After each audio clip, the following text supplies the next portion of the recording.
Uprising in 1971 changed the prison rights in America and opened the door up for inclusive look in the conditions of prisons in America and around the world. My name is Al-Haji Sharif. I grew up in Harlem. Someone called me an icon. I just call myself a brother of Harlem, a Harlem son.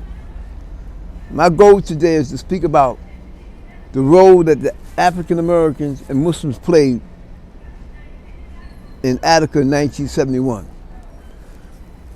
Just recently, the documentary was done on the Attica uprising in 1971. It was on Showtime. That documentary got us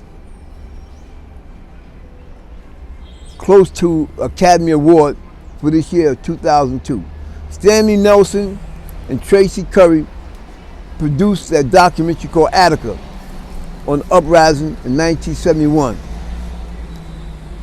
One of the things that was left out that I wanted to talk about was the role that the African American Muslim brothers played in that uprising in the course of changing the prison rights in America. The hostages that was taken in Attica in 1971 were put under the care of the Muslims of the Nation of Islam. Though not due credit, I feel not due credit was given to the brothers that was in Attica Yard or A Yard in 1971 and in D Yard in 1971 during this uprising, because we were giving charge of them and we had to care for them. We had to care for them because, as you know, during a riot or uprising from incarcerated inmates, there are those who want to take out their frustration on the correctional officers or prison guards who were there because of something they may have mistreated them in the past. Consequently, one of the most organized groups in Attica in 1971, incarcerated, and New York State, throughout New York State, was the Nation of Islam under the Honorable Elijah Muhammad.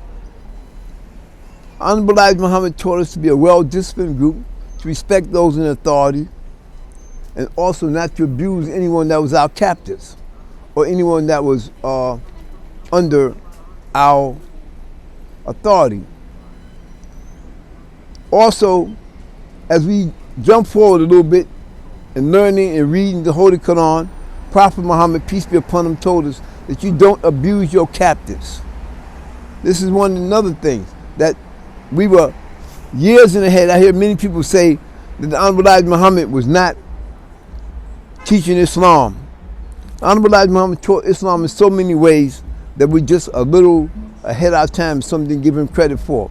He taught us don't abuse, to respect those in authority, whether they were Muslims or Christians or otherwise, and not to abuse anyone under your authority.